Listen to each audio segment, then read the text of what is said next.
오늘 준비하신 주제가 요새 이제 화두가 되고 있는 해외 ETF 관련 과세가 달라진다. 기사들 많이 보셨나요? 실제로 해외 ETF 투자하신 분들은 분배금에서 이미 체감적으로 느끼시는 분들도 계실 것 같아요. 그래서 뉴스 보니까 막 이런저런 얘기 많이 나오고 ETF 유지하면 안 된다는데, 특히 연금 계좌하면 안 된다는데, IS, IRP 다 큰일 났다는데, 뭐나 카더라가 많으니까 뭔가 전문가가 얘기해 주는 걸 듣고 싶어 하시는 분들이 많으실 것 같아서 오늘은 세무 전문가로서 해외 ETF가 연금 계좌와 ISA, IRP 이런 세제 혜택 상품들에 어떤 영향을 끼치는지, 그러면 투자자 입장에서 어떻게 전략을 바꿔야 되는지 그런 얘기까지 해보도록 하겠습니다. 네, 그럼 먼저 해외 ETF 배당금이 줄어들게 된 이유가 뭔가요? 이건 단순히 시장 상황이 바뀌어서 그런 게 아니라 세법이 개정됐기 때문입니다. 외국 납부세액이 달라졌기 때문인데요. 쉽게 말해서 이거 ETF에서 분배금이 1,000불이 발생했을 때 미국에서 15% 원천 징수하고 나머지 850불이 ETF에 귀속되지만 한국 정부에서 다시 150불을 보전해줘서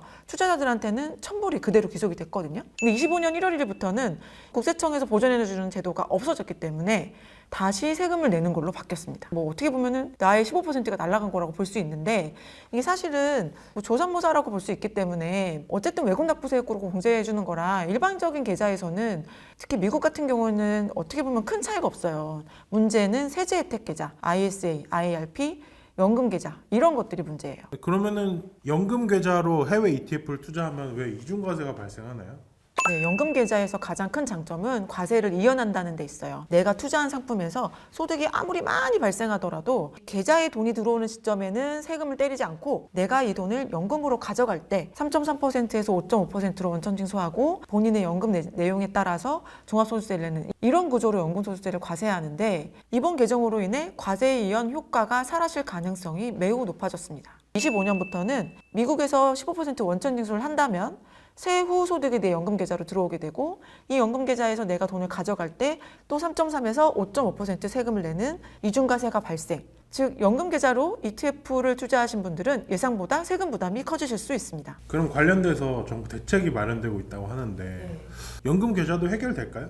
정부가 어떻게든 방안을 마련할 수밖에 없는 상황이라 우선 첫 번째 방안이 발표가 되었습니다. ISA 계좌 같은 경우에는 개정안이 발표되어서 나중에 ISA 계좌에서 세금을 부과할 때 미국에서 미리 납부한 세금이 있다면 차감하는 방식으로 이중과세를 방지하겠다라고 발표를 했고, 상반기 안에 시스템을 개정하겠다, 보완하겠다 이렇게 발표하긴 했는데요. 저희 예상으로는 상반기까지 못하더라도 연내에는 되지 않을까 싶고요.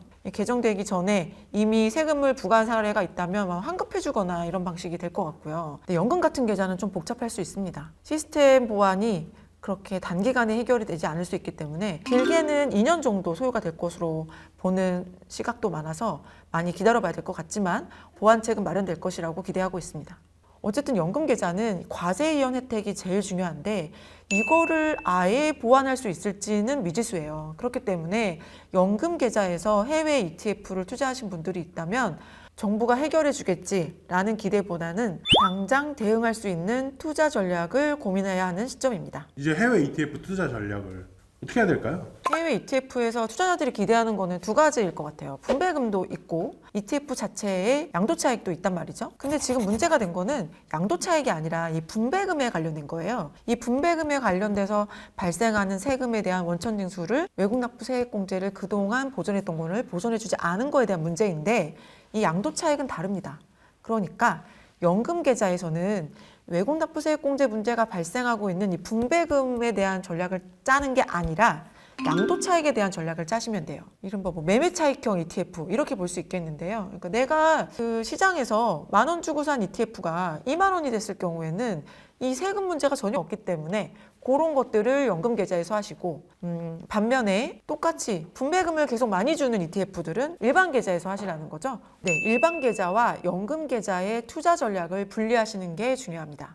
연금 계좌 투자 시에는 세제 이연 효과가 사라질 가능성이 매우 높기 때문에 배당 소득세보다는 매매 차익이 높은 ETF를 연금 계좌에 담으시고, 배당 소득이 많아지시는 거는 연금 계좌가 아닌 그냥 일반 계좌에서 투자하시는 게 좋겠습니다. ETF는 두 가지의 차익을 고려할 수가 있죠. 첫 번째는 지금 제가 계속 말씀드리고 있는 분배금이 나오는 ETF가 있을 것이고, ETF 자체의 양도 차익을 기대할 수 있는 ETF가 있을 건데, 양도 차익이 기대되는 ETF 같은 경우는 뭐 외국에 세금을 낸다든지 외국 납부세액 공제가 필요하다든지 이런 게 아니기 때문에 연금 계좌에 담아두시더라도 여전히 과세 이연 효과를 기대할 수 있습니다. 네, 그러니까 이런 점들을 고려하셔서 일반 계좌와 연금 계좌의 투자 전략을 세우시는 게 좋겠습니다.